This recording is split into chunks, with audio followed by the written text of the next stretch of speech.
Hello everyone, welcome back. आज की short video lectures में आप सभी का स्वागत है।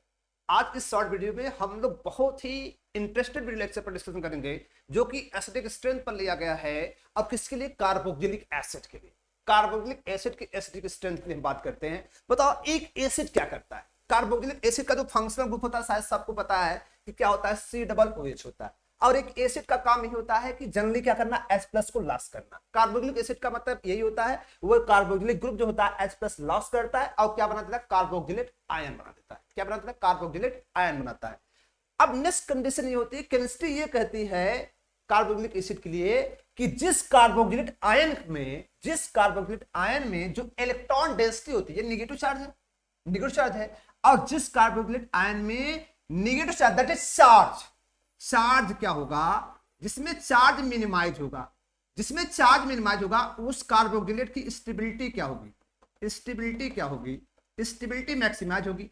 और हमें पता है जिसको स्टेबिलिटी ज्यादा मिलेगी अपने को कार्बोक्सिलेट आयन बनाने में, वो ज्यादा एसिडिक होगा। वो अपने को H+ आसानी से देना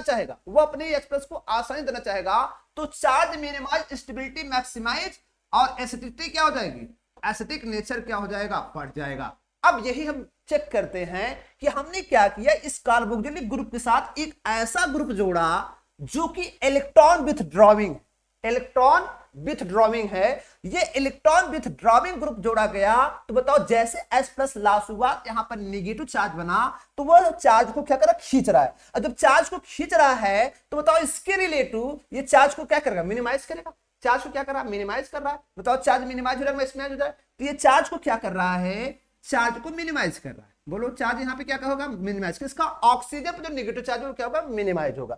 अगर हम यहाँ पे क्या कर रहे हैं, इसी ग्रुप के साथ एक ऐसा ग्रुप जोड़ रहे हैं जो इलेक्ट्रॉन रिलीजिंग है, वो इलेक्ट्रॉन को डोनेट कर रहा है। जब इलेक्ट्रॉन को डोनेट करेगा, यहां पर ऑलरेडी नेगेटिव चार्ज बना हुआ है और इलेक्ट्रॉन और मिल रहा है, तो नेगेटिव चार्ज बढ़ेगा घटेगा? यहां पर जो चार्ज होगा वो क्या हो जाएगा?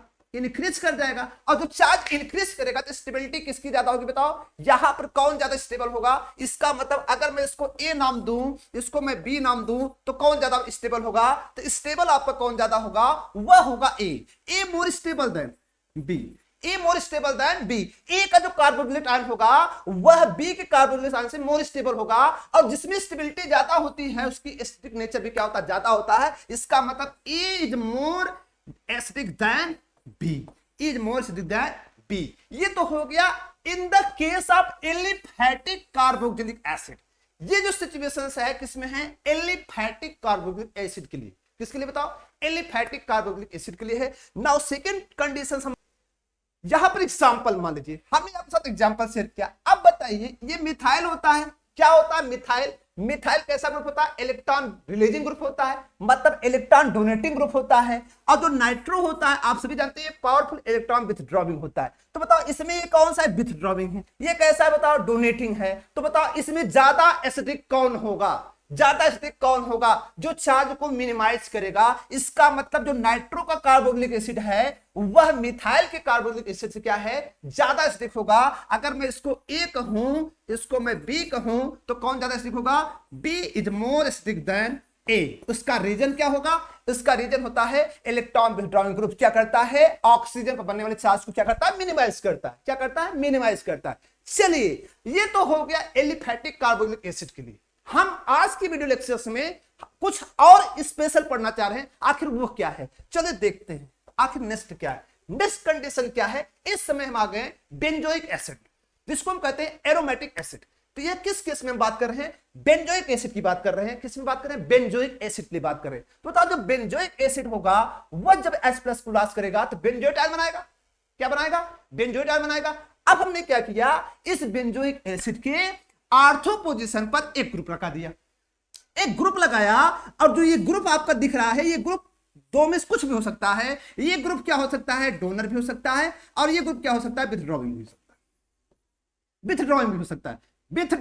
तो विथड्रॉविंग भी हो सकता है और डोनर हो सकता है। दोनों हो सकता है, मतलब इलेक्ट्रॉन को डोनेट भी कर सकता है, इलेक्ट्रॉन को विथड्रॉ भी कर सकता है। दोनों हो सकता है। रहा प्रश्न, चाहे ये डोनर हो चाहे विथड्रॉविंग हो, ये तो बहुत कमाल का ग्रुप होता है। आज इसी ग्रुप पर हम डिस्कशन करेंगे।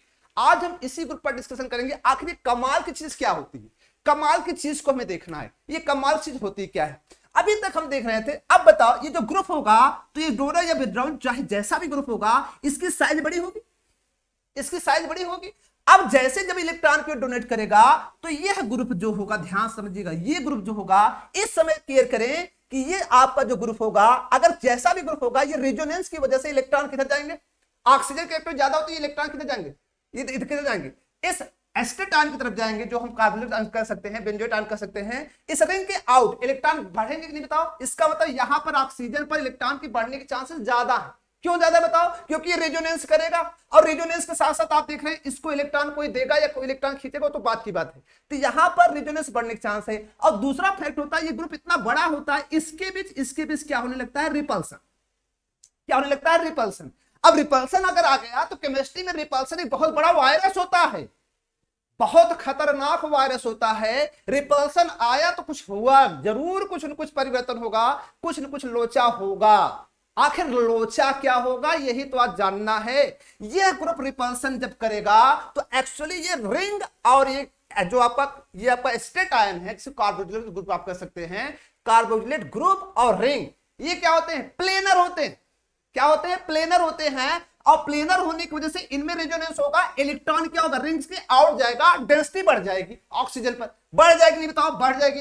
लेकिन होता क्या है, एक्चुअली होता क्या है कि अब यहां पर रिपल्सन भी हो रहा, प्लेनर होते हैं। रिपल्सन होने की वजह से इतना तेज रिपल्सन जब होगा तो ये रिपल्सन होने की वजह से ये जो रिंग दिख रहा, ग्रुप जो दिख रहा है, ये वाला ग्रुप और ये रिंग जो प्लेनर होने की वजह से, रिपल्सन होने की वजह से ये घूम जाएगा, ये रिंग घूम जाएगी। अब जैसे रिंग घूमेगी तो आप खुद देख रहे हैं प्लेनरिटी क्या हो गई, खत्म हो गई। और प्लेनरिटी खत्म होने से रेजोनेंस रुक गया, रेजोनेंस रुक गया। और रेजोनेंस रुकने के साथ साथ जो ग्रुप यहां पर इस प्रकार था, जैसे ये उंगली थी, ध्यान दो, ये उंगली इसको रिपल्सन मार रही थी, ये उंगली इसको रिपल्सन ऐसे मार रही थी। जब ये घूम जाएगा तो उंगली कहां होगी, बाहर चलेगी कि नहीं बताओ, प्लेन के बाहर होगी कि नहीं बताओ। अब बताओ रिपल्सन होगा, अब तो रिपल्सन होगा नहीं, तो बताओ ये घूम जब गई तो रिपल्सन क्या हो गया, मिनिमाइज हो गया। रिपल्सन मिनिमाइज हो गया, उसके साथ साथ प्लेनरिटी भी खत्म हो गई। और प्लेनरिटी खत्म होने से रेजोनेंस क्या हो जाएगा, रुक जाएगा। रेजोनेंस रुक जाएगा मतलब इलेक्ट्रॉन का इधर आउट जाना रुक जाएगा, कंपेयर टू दिस। तो बताओ यहां पर इलेक्ट्रॉन तो तेजी से जाएगा, यहां पर इलेक्ट्रॉन तो तेजी से जाएगा, तो बताओ यहां पर चार्ज क्या होगी, यहां पर चार्ज तो ज्यादा होगा। लेकिन यहां पर ये जब घूम जाएगा, रोटेट कर जाएगा, तो यहां पर क्या होगा, रेजोनेंस रुक जाएगा। और इसके रुकने की वजह से, रेजोनेंस रुकने की वजह से ये जो चार्ज यहां जा रहा था वो चार्ज जाएगा नहीं, दैट इज चार्ज क्या कर जाएगा, मिनिमाइज कर जाएगा। और मिनिमाइज कर जाने की वजह से इसका एसिडिक स्ट्रेंथ, आर्थो ग्रुप का जो एसिडिक स्ट्रेंथ होता है in the case of benzoic acid, ज्यादा हो जाता है, कई गुना ज्यादा हो जाता है। ये बात ही मत पूछो कितना गुना ज्यादा हो जाता है। इसका मतलब इसी को कहते हैं, यही जो ग्रुप होता है बेंजोइक एसिड का, यही जो ग्रुप होता है, जो यह ग्रुप होता है, यह ग्रुप कहां पाया जाता है, आर्थो पोजीशन पर। और बेंजोइक एसिड क्या करता है, एसिडिक स्ट्रेंथ क्या करता है, बढ़ा देता है। इसी ग्रुप के इफेक्ट को किस नाम से पढ़ते हैं, इसी ग्रुप के इफेक्ट को हम पहचानते हैं, पुकारते हैं आर्थो इफेक्ट। किस नाम पुकारते हैं, आर्थो इफेक्ट। गजब का नाम है आर्थो इफेक्ट। ये किस में पाया जाता है, बेंजोइक एसिड में। बेंजोइक एसिड में आर्थो इफेक्ट अगर आया तो डोमिनेंट आर्थो किस जगह पर, अब सभी क्या हो जाएंगे, वीक एसिड हो जाएंगे। चाहे वो आर्थो ग्रुप क्या हो, चाहे आर्थो पर पाया जाने ग्रुप, चाहे वो डोनर हो, चाहे वो विथड्रॉइंग हो, वह एक बेंजोइक एसिड से क्या हो जाएगा, मोर एसिड निकल जाएगा, मोर एसिड निकल जाएगा। चलिए कुछ एग्जांपल को शेयर करते, बताओ इसमें मोर एसिड कौन हो जाएगा। इसका मतलब ये जो होगा, इसको मैं अगर ए कहूं, इसको बी कहूं, तो बी जो होगा आर्थो वाला मोर एसिडिक होगा, किससे, ए से, दैट इज बेंजोइक से। चलिए एग्जांपल देखते हैं, कुछ एग्जांपल आपके साथ शेयर करते हैं। चलिए एग्जांपल में आपको सिंपली दिख रहा है कि इस समय बेंजोइक एसिड, लेकिन इस बेंजोइक एसिड से जब H+ निकला तो ये बेंजोएट बनाया, बोलो बनाया। लेकिन जब इससे H+ निकला तो बताओ बेंजोएट बनाना। लेकिन होता क्या है, इसमें आर्थो पर कौन लगा है,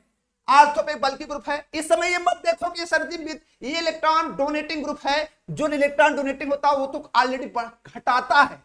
यहां पर डोनेटिंग नहीं है, यहां पर बस देखो आर्थो पर ग्रुप है और आर्थो पर जब ग्रुप होगा तो इसमें रिपल्सन दे देगा, और रिपल्सन होने से वजह से ये प्लेनरिटी क्या हो जाएगी, खत्म हो जाएगी। प्लेनरिटी खत्म होने से रिपल्सन भी कम होगा, रेजोनेंस जो होगा, जो रिंग से आउट जा रहा था इलेक्ट्रॉन डेंसिटी यहां बढ़ा रहा था, वो भी खत्म हो जाएगा, और electron density that is charge क्या कर जाएगा, चार्ज मिनिमाइज कर जाएगा। किस पर, ऑक्सीजन पर। इलेक्ट्रॉन डेंसिटी मिनिमाइज कर जाएगी, और मिनिमाइज करने की वजह से ये जो हमारा होता है आर्थोमिथाइल बेंजोइक एसिड, आर्थोमिथाइल बेंजोइक एसिड जो होता है मोर एसिडिक हो जाता है। किससे, मोर एसिडिक होता है। किससे, बेंजोइक एसिड। किससे होता है, बेंजोइक एसिड से। चलिए नेक्स्ट देखते हैं, क्योंकि इसमें क्या पाया जा रहा है, इसी को हम बोलते हैं कौन सा इफेक्ट, इसी बोलते हैं ortho effect.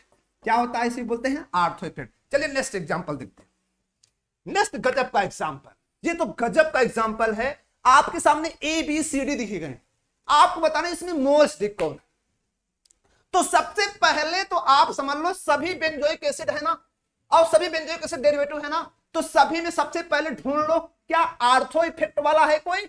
Yes, ortho effect, this the ortho effect. Ortho effect मतलब इसके सामने सभी क्या हो जाएंगे, आर्थो इफेक्ट सब पर डोमिनेंट हो जाएगा, मतलब मोर स्ट्रॉन्गर एसिड ही होगा इन द बेंजोइक एसिड। सबसे, इसको तो भैया पूछो मत। अब हमें लड़ाई लड़नी किसमें है, बी सी और डी में लड़नी है, मतलब नंबर 1 पर ही होगा, क्योंकि इसमें क्या पाया गया, क्या पाया गया बताओ, आर्थो इफेक्ट। क्या पाया गया, आर्थो इफेक्ट। चलिए नेक्स्ट देखते हैं। नेक्स्ट केस में क्या होता है, जो डी हमें दिख रहा है, देखो डी हमारा क्या है, डी एक ऐसा ग्रुप होता है, जो डी आपको दिखाई दे रहा है, ये एक ऐसा ग्रुप होता है जिसके पास 2 इफेक्ट होते हैं। कौन कौन से इफेक्ट होते हैं, एक होता है प्लस आई इफेक्ट, दूसरा होता है हाइपर कंजुगेशन। क्या होता है, हाइपर कंजुगेशन, मतलब 2 इफेक्ट, मतलब इलेक्ट्रॉन 2 बार दे रहा है, लो भाई लो, लो भाई लो। अब जब ऐसा करेगा तो इलेक्ट्रॉन डेंसिटी क्या होगी, इस कार्बोक्सिलेट पे ज्यादा होगी। ये 2 बार इलेक्ट्रॉन दे रहा है, लो भाई लो, लो भाई लो, तो डेंसिटी कहां ज्यादा होगी बताओ, डेंसिटी इलेक्ट्रॉन इधर ज्यादा होगी। मतलब क्या होगा, हाइपर कंजुगेशन की वजह से इसमें इलेक्ट्रॉन डेंसिटी किधर भागेगा, ये पूरा इलेक्ट्रॉन भागेगा किधर, कार्बोक्सिलेट तरफ भागेगा। लेकिन ये किस पोजीशन में, पैरा पर है। लेकिन मेटा एक ऐसा पोजीशन होता है, मेटा पोजीशन पर केवल एक इफेक्ट काम करता है, वह कौन होता है, इंडक्टिव इफेक्ट। और साथ में पता है कि मिथाइल कौन सा होता है, प्लस आई होता है। तो बताओ यहां पर केवल एक बार इलेक्ट्रॉन दिया जाएगा, और यहां पर कितनी बार दिया जाएगा, 2 बार दिया जाएगा। एक बार इंडक्टिव इफेक्ट से दिया जाएगा, एक बार हाइपर कंजुगेशन दिया जाएगा। तो यहां पर बताइए ज्यादा, अब बताओ, लेकिन यहां पर कोई ग्रुप नहीं है, यहां पर तो एक्स्ट्रा इलेक्ट्रॉन मिलेगा नहीं। तो बताओ इसमें सबसे ज्यादा एसिडिक कौन है, आर्थो वाला नंबर 1 पर होगा, आर्थो का सामना कोई कर नहीं सकता। अब बताओ किसमें इलेक्ट्रॉन डेंसिटी सबसे कम है, क्योंकि ये दोनों ग्रुप अगर देखे जाए ये डोनर टाइप के हैं, और डोनर के प्रेजेंटेशन में कार्बोक्सिलेट का क्या होता है। अब हमारा क्या होगा कि वो आर्थो को छोड़कर अब इफेक्ट हमारा जो लगता है वो लगाएंगे, इंडक्टिव इफेक्ट जो भी लगाते हैं वो लगेगा आर्थो को छोड़कर इन द बेंजोइक एसिड। तो बताओ यहां पे क्या होगा, इसमें 2 इफेक्ट होता है, हाइपर कंजुगेशन और इंडक्टिव इफेक्ट, जिसकी वजह से ये सबसे लेस एसिडिक होगा, सबसे लेस एसिडिक होगा। उसके बाद नंबर आता है किसका है, बी का आता है, और बी के आने के बाद डी और सी में किसका नंबर होता है, सी का होता है, और डी सबसे कम होता है, डी सबसे कम होता है। बताओ दूसरे नंबर पर कौन आ गया, जब वह इलेक्ट्रॉन, सेम सब्स्टिट्यूएंट की बात कर रहा हूं, इसमें सेम सब्स्टिट्यूएंट है। जब बताइए क्या होता है, आर्थो वाला सबसे ज्यादा, फिर क्या हो गया बेंजोइक एसिड, फिर कौन वाला होता हो, मेटा वाला हुआ, फिर कौन हुआ, पैरा हुआ। कौन हुआ, पैरा हुआ। नाउ नेक्स्ट एग्जांपल देखते हैं। नेक्स्ट एग्जांपल, यहां पर नेक्स्ट एग्जांपल का देखें, यह आपका क्या है, nitro benzoic acid, methyl benzoic acid और बेंजोइक एसिड। तो यहां तो कंफर्म हो गया कि आर्थो, लेकिन लोचा ये आ गया, ये सबसे कमजोर होगा, कंफर्म है सबसे कमजोर होगा। लोचा ये हुआ, ये भी आर्थो इफेक्ट और ये भी आर्थो इफेक्ट, दोनों दे रहे हैं, दोनों दे रहे हैं, बताओ दोनों आर्थो इफेक्ट दे रहे हैं। अब हमारी लड़ाई क्या है, दोनों आर्थो इफेक्ट, बताओ दोनों बराबर होंगे, ऐसा नहीं है, ऐसा नहीं है। दोनों आर्थो इफेक्ट दे रहे हैं, लेकिन दोनों का आर्थो इफेक्ट का जो पावर है कम और ज्यादा है। होता क्या है कि जो नाइट्रो ग्रुप होता है वो साइज में भी क्या होता है, बड़ा होता है, साइज में भी क्या होता है, बड़ा होता है। और दूसरा चीज क्या होता है, ये साइज में बड़ा होता है, इसके रिलेटिव में ये साइज में क्या होता है, ये वाला साइज में थोड़ा छोटा होता है। दूसरा प्रश्न क्या होता है कि नाइट्रो जो होता है माइनस आई ग्रुप होता है, और मिथाइल जो होता है प्लस आई ग्रुप होता है। तो बताओ होता क्या है, साइज ज्यादा होने से रिपल्सन ज्यादा मारेगा, और दूसरा क्या होता है, माइनस आई, हमें पता है माइनस आई वाला जो ग्रुप होता है, विथड्रॉइंग ग्रुप जो होता है, वो चार्ज को मिनिमाइज करता है।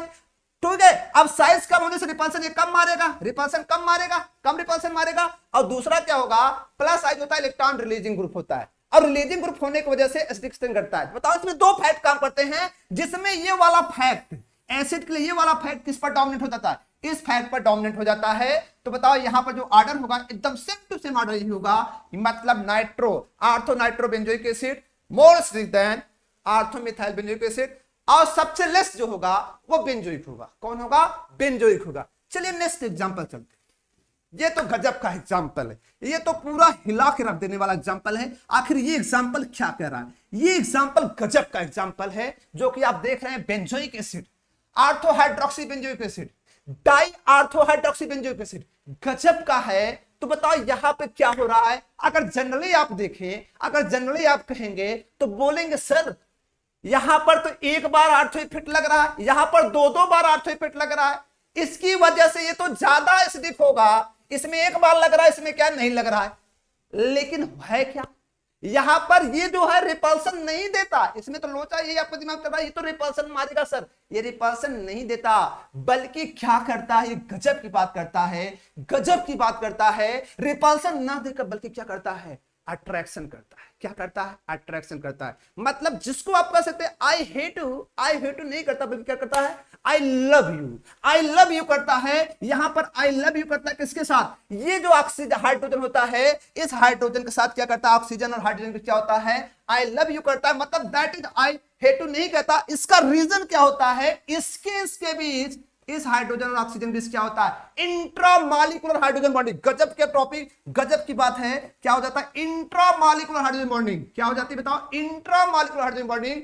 बताओ दोनों साइड से क्या मिलने लगता है, इंट्रामॉलिक्यूलर हाइड्रोजन बॉन्डिंग। मतलब अगर हम इसको ब्रेक करें, अगर इसको हम ब्रेक करके दिखाएं तो इसमें क्या होता है, गजब का होता है। इसमें क्या होता है, इसको देखते हैं। अगर इसको जो हम ब्रेक करते हैं, एक्चुअली करता क्या है, ब्रेक करने के बाद ये जो आपको दिखेगा, ठीक है, यहां पर क्या है आपका O माइनस है, और यहां पर क्या है O है। अब बताओ यहां पे क्या होगा, O और H होगा, और इधर भी क्या है, O और H है। ठीक है, अब करता क्या बताओ, इस केस में देखें कितनी बार मॉलिक्यूलर हाइड्रोजन बॉन्डिंग होगी। अगर इसमें देखा जाए, एक हाइड्रोजन बॉन्डिंग ये, एक हाइड्रोजन बॉन्डिंग इधर होगी।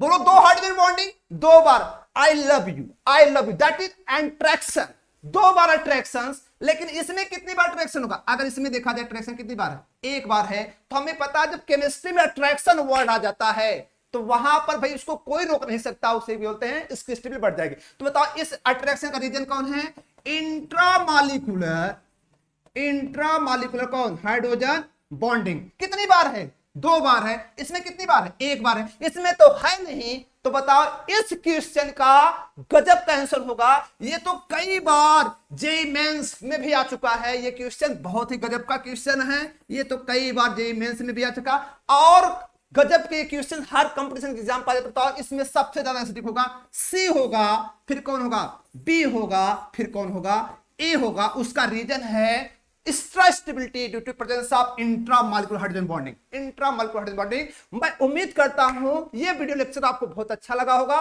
मैं उम्मीद करता हूं ये बहुत अच्छा लगा होगा। आप इस वीडियो लेक्चर को और लोगों को शेयर करें, लाइक करें, सब्सक्राइब करें। Thank you.